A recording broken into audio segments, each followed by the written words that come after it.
ఇక నాకు ఈ మిత్రుడు ఒకటి నాకు ఇది పంపిండు. ఏంటిది ఈయన బాధ అంటే,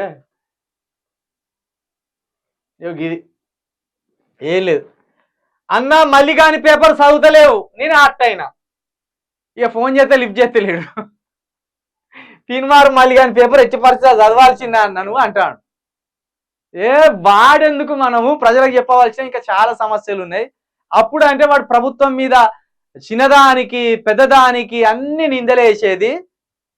కేసీఆర్ హస్తం లేకపోయినా కేసీఆర్ హస్తమే ఉన్నది అనేది వాడు.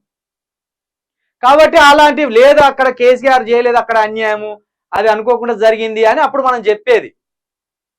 ఇప్పుడు మనం అవసరం లేదు, ప్రభుత్వం మీద కొట్లాడవలసిన అవసరం ఉన్నదని మనం వాని పేపర్ కానీ వానికి సంబంధించిన విషయాలు కానీ చెప్తలేము. ఎందుకంటే వాడు పెద్ద పీకుడు గాడు కాదు, వాడు పెద్ద ఏదో కాదు. కాకపోతే వాడు అబద్ధాలను అద్భుతంగా అల్లుతాడు అనే ఒక కారణంతో వాని పేపర్ చదవలసి వచ్చింది. ఒకవేళ మీరు చదవమంటే తప్పకుండా చదువుతా. ఈ మిత్రుడు చాలా మంది నిన్న పెట్టిండ్రు, అన్నా మళ్ళీ కానీ పేపర్ చదువుతలేవు. నేను అట్టయినా ఇక నీ కోసమని ఇక చదువుతా. ఎందుకంటే నిన్న ఒకటి విన్నా, నిన్న ఒక మాట విన్నా, మరి పేపర్ దగ్గరికి పోయినాక చెప్తే సంగతి. మిత్రమా, మరి నీ పేరు రాయపోతుంది, ఇక్కడ అయితే సినిమా హరీషు అన్నది, నీ పేరు హరీషు. ఇక రేపంచాలి ఇయాటి నుండే వాడి పేపర్ చదువుదాం. వాడు నిన్న ఒక మాట అన్నాడు, దానికోసమైనా చదువుతా. ఏమన్నాడు అంటే వాడు, ఇది మల్లిగాని పేపర్. ఇక మల్లిగాని పేపర్ ఎట్లున్నదంటే, ఇక నిన్న వాడు ఏమన్నాడు తెలుసా, అది వాని ఛానల్నే ఉన్నది.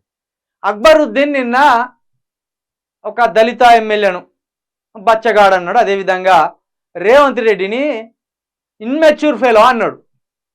అంటే నీకు ఇంకా పరిణితి రాలేదు, నువ్వు ముఖ్యమంత్రి అయినావు అనే ఒక పరిణితి కూడా నీకు ఇంకా రాలేదు రేవంత్ రెడ్డి, నువ్వు ఇమ్మెచ్యూర్ ఫెలోవి అన్నాడు. అది పెద్ద భూతేం కాదు, అసెంబ్లీ రికార్డ్స్ నుండి దాన్ని తొలగించవలసిన పని కూడా ఏం లేదు.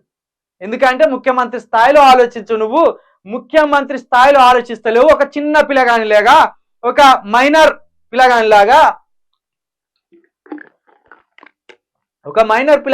ఆలోచిస్తున్నావు, పెద్దగా పరిణితి ఏం సాధించలేదు నువ్వు అని అన్నాడు. అయితే వాడు ఏమంటాడు నిన్న పేపర్ చదువుకుంటా,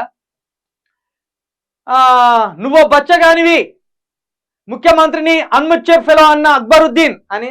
ఎవడా వీడు అక్బరుద్దీన్ గాడు, ఇట్లనే ఎవడా వీడు అక్బరుద్దీన్ గాడు, పోయి కేసీఆర్ది పట్టుకోపో అంటాడు. ఏం పట్టుకోవాలి కేసీఆర్ది? మిస్టర్ చింతపండు నవీన్గా నిన్ను తిన్మార్ మల్లన్న అనేటోళ్ళు అందరు వాని పేరు చింతపండు నవీన్ గాడు. వాని మల్లన్న అని మర్యాదగా సంబోధించద్దు, ఎందుకంటే వాని మాటలకు అద్దు లేదు. వాడు ఒక లైవ్లో నిలబడి చూసే జనాలకు 4 నిజాలను నలుగురిని బాగుపరిచేలాగా, నలుగురికి ఒక సందేశాత్మకంగా మనం ఉండేలాగా ఈ ప్రజల్లో ఉన్నప్పుడు నీ వ్యక్తిగత జీవితం అంటే వేరే, నువ్వేమన్నా చేసుకో, తంబాకులు తింటావా, పియ్యి తింటావా, గడ్డి తింటావా, అది నీ ఇష్టం, నీ వ్యక్తిగత జీవితం. అది మందు తాగుతావా, లేకపోతే విషమే తాగి సత్తావా, నీ ఇష్టం అది. కానీ పబ్లిక్ ప్లాట్ఫామ్ మీద మనం ఉన్నప్పుడు మనం ఏం మాట్లాడతాం, కాన్షియస్లో ఉండి మాట్లాడాలి. తాగుబోతుని లెక్క మాట్లాడొద్దు, సైకో లెక్క మాట్లాడద్దు. ఏమంటాను, అక్బరుద్దీన్ పోయి కేసీఆర్ది పట్టుకోపో అంటాను. నాకు తెలిసి ఒక డౌట్ వస్తుందిరా నీ మీద.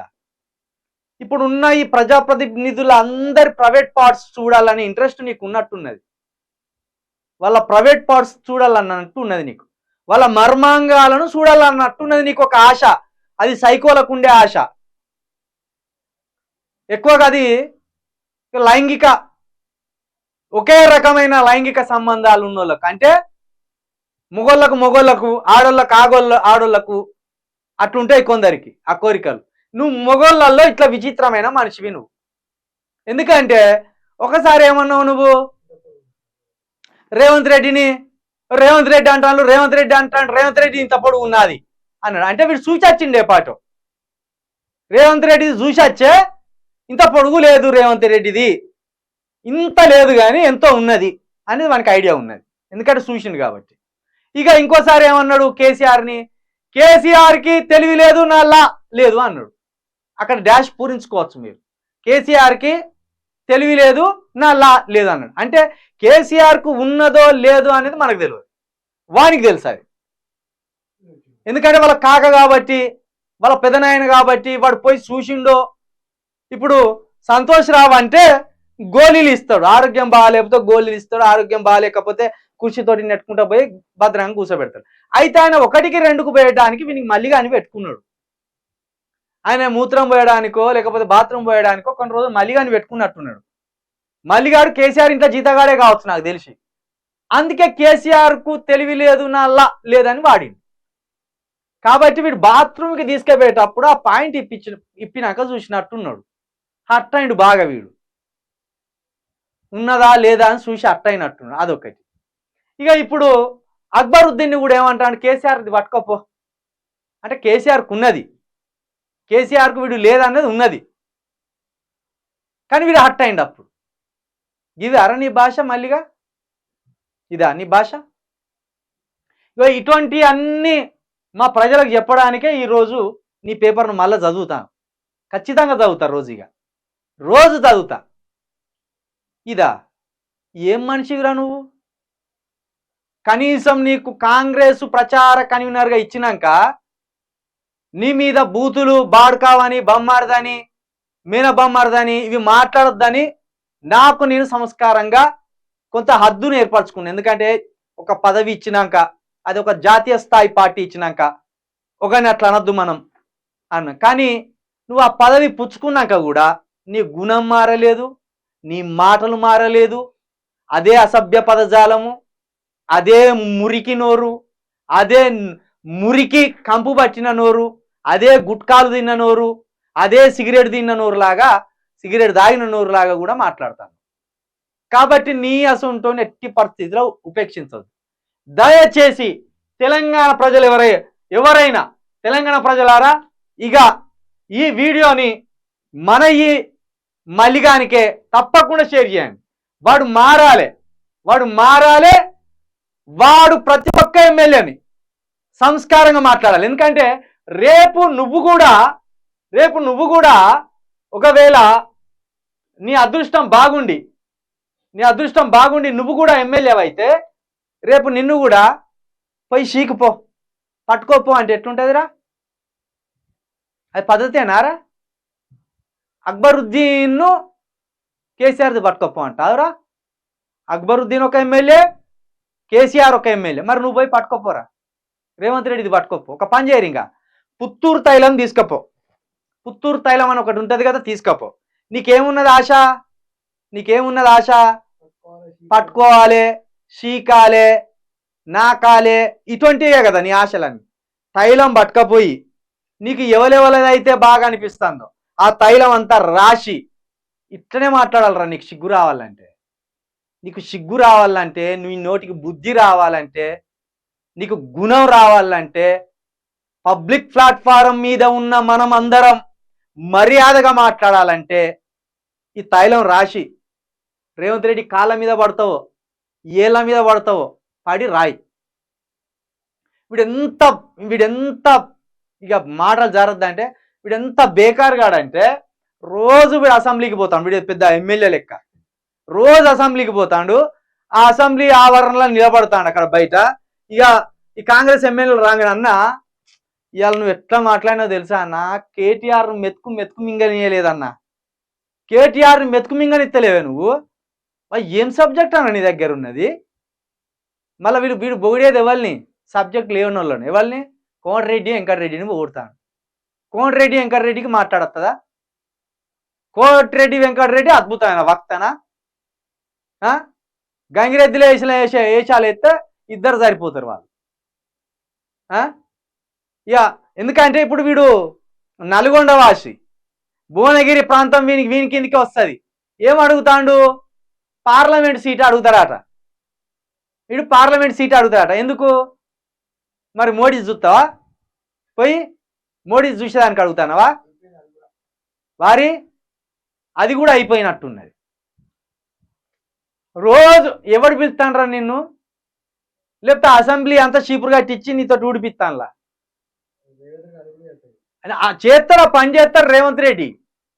ఇప్పుడు వీనికి ఏందా అంటే రేవంత్ రెడ్డిని ప్రసన్నం చేసుకోవడానికి, రేవంత్ రెడ్డి దగ్గర వీడు ఓ పేరు తెచ్చుకోవడానికే వాడు అవలేగాడు ఎన్ని మాట్లాడినా ఆఖరికి నా కాళ్ళ కాడికి వచ్చిండు, ఇక వీని క్షమించేద్దామని రేవంత్ రెడ్డి అనుకోవడానికి, రేవంత్ రెడ్డి మెప్పు పొందడానికి ఇక కాంగ్రెస్ ప్రభుత్వం వచ్చిన కాంచాలి మామూలుగా మొత్తలేడండి, మామూలుగా మొత్తలేడు. రేవంత్ రెడ్డిని ఈరుడు, శూరుడు, బాహుబలి, కేజీఎఫ్, సాలారు అన్ని నువ్వే అన్నా.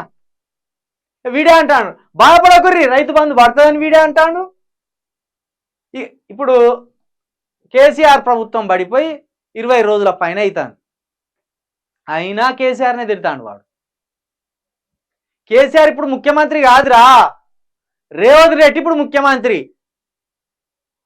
కేసీఆర్ ముఖ్యమంత్రి కాడు అని మీరు నాకు తెలిసి నిద్రపోయినాక ఇంకా బాపు బాపు బాపు బాపు కాకా కాకా కాకా అని లేచి రేపు కాక మీదనే మాట్లాడాలని వస్తాడు వాడు. రేవంత్ రెడ్డిని పొగుడుకోరా, తప్పులేదు, ఎందుకంటే నువ్వు కాంగ్రెస్ సోనివి, నీకు కాంగ్రెస్ సభ్యత్వం ఉన్నది, నువ్వు జర్నలిస్టు కాదు, నువ్వు జర్నలిస్టు కాదురా, నువ్వు ఎప్పుడో రాజకీయ నాయకుడిగా 2014 నుండే నువ్వు రాజకీయ నాయకుడిగా అవతారం ఎత్తినావు. కాకపోతే మరిగా బూతులు వస్తాయి, నువ్వు అటు లేదు ఇటు లేదు, మధ్యస్థంగా ఉన్నావు. ఎట్లున్నావు, కాసేపు ఆ గోడ మీద కాసేపు ఈ గోడ మీద, ఇజ్రా టైప్ అయిపోయింది నీది. వాళ్ళతో కూడా నిన్ను పోల్చొద్దు. కానీ రాజకీయాలల్లో ఇజ్రా లేవాలని ఉంటానంటే వీడే రాజకీయ ఇజ్రాగా వీడిని మనం పేర్కొనాలి. మొన్న ప్రవీణ్ కుమార్ బిఎస్పీ టికెట్ నుండి ఒక ఇజ్రా గారికి ఇచ్చిన టికెట్, నిన్ను ఇజ్రా కోటాలో పరిగణించి నీకు టికెట్ ఇవ్వాలి. ఉంటే జర్నలిస్ట్గా లేవు, ఉంటే రాజకీయ నాయకునిగా లేవు. ఓ కండు వేసుకుంటావు, బీజేపీ కండు వేసుకొని వార్తలు చదివినావు, కాంగ్రెస్ కండు వేసుకొని మళ్ళీ వార్తలు చదువుతాను. దీంట్లో ఏమైనా పారదర్శకత ఉంటుందా అట్లా చేస్తే? మేము గట్ల నీచమైన పనులు చేయలేదురా. మేము ఏ పార్టీ కండువా కప్పుకోకుండా ఇంకా నిలకడగా ఉన్నాం, స్థిరంగా ఉన్నాంరా. మాకు తెలుసురా రాజకీయాలు, నీ లెక్క కాదు. పదవి వ్యామోహం, ఇప్పటికిప్పుడే ఎదిగిపోవాలి మేము, ఈ రాత్రికి మా ఇంట్లో వచ్చి కోర్టు, ఇట్లా ఏం లేదు మాకు. నువ్వు రేవంత్ రెడ్డిని పోడుకుంటే పోడుకో, కానీ రేవంత్ రెడ్డికి ఎవరైతే సలహాలు సూచనలు కౌంటర్లు ఇస్తే నువ్వు పట్టుకోపో, కేసీఆర్ది పట్టుకోపో అంటే కనుక నువ్వు పోయి రేవంత్ రెడ్డిది పట్టుకో, నువ్వు పోయి వెంకటరెడ్డిది పట్టుకో, నువ్వు పోయి రాజగోపాల్ రెడ్డిది పట్టుకో, నువ్వు పోయి బట్టి విక్రమార్కది పట్టుకో, మా దళిత ఎమ్మెల్యేలు అందరిది పట్టుకోరా, మా బీసీ ఎమ్మెల్యేలు అందరిది పట్టుకోరా, మా ఎస్టీ ఎమ్మెల్యేలు అందరిది పట్టుకోరా. పుత్తూరు తైలం పట్టుకొని పోయేటప్పుడు పుత్తూరు తైలం పట్టుకొని పోయి నువ్వు ఎప్పుడైతే సంతృప్తి చెందుతో అప్పటిదాకా మర్దన చేసి రాయిగా. అవులే మాటలన్నీ మాట్లాడుతావు పబ్లిక్ ప్లాట్ఫామ్ మీద ఉండి. గాడిది బుద్ధి ఉండాలి కారా, గాడిదిగా మారు. అసలు నేను ఎట్లా భరిస్తానరా మీ ఇంట్లో నాకు అర్థమైతే లేదు. ఇన్ని మాటలు మాట్లాడిపోతే కనీసం బుద్ధి చెప్తలేరురా నీకు. నేను ఒక మాట నేను జారితేనే నా మిత్రులంతా ఫోన్ చేసి నువ్వు మంచిగా మాట్లాడుతున్నావు, మంచి సబ్జెక్ట్ చెప్తున్నావు, నువ్వు సబ్జెక్ట్ నిన్నే మాట్లాడు, గౌరవం తగ్గించుకోవద్దు మనం అన్నారు. నిన్ను బే అంటే కూడా అన్నారు వాళ్ళు. అలాంటి స్నేహితులు, మంచి స్నేహితులు ఉన్నారు నాకు, అలాంటి మంచి కుటుంబ సభ్యులు ఉన్నారు. అంటే ఖచ్చితంగా మన తప్పులను ఎప్పటికప్పుడు ఒక పిన్ పాయింట్ చేసుకో, ఇగో ఇది ఈ పొరపాటు జరుగుతుంది, కొంచెం చూసుకో, హద్దు దాటుతున్నావు అనేటోళ్ళు ఉండాలి. వాళ్ళ మాట మనం వినాలే కూడా. ఇక నీకు అద్దు లేదు, నువ్వు ఎగిడిసిన భూతం, గొంతుకల ఖచ్చితంగా తాగుతావు, ఇంటికి పోయే వరకు మైకంలో ఉంటావు, ఏం మాట్లాడుతానో నీకు తెలియదు. ఇక కథం దున్నపోతుని విడిచిపెట్టినట్టే. చెప్తే వినటోని కాదే, సంస్కారం లేని గాడిదివి. ఓ పద్ధతి అంటూ, ఓ జీవన విధానంలో ఒక పద్ధతి, ఒక సంస్కారం ఏం లేని గాడిదివి. అవులేగా ఏం రాసుకొచ్చిండో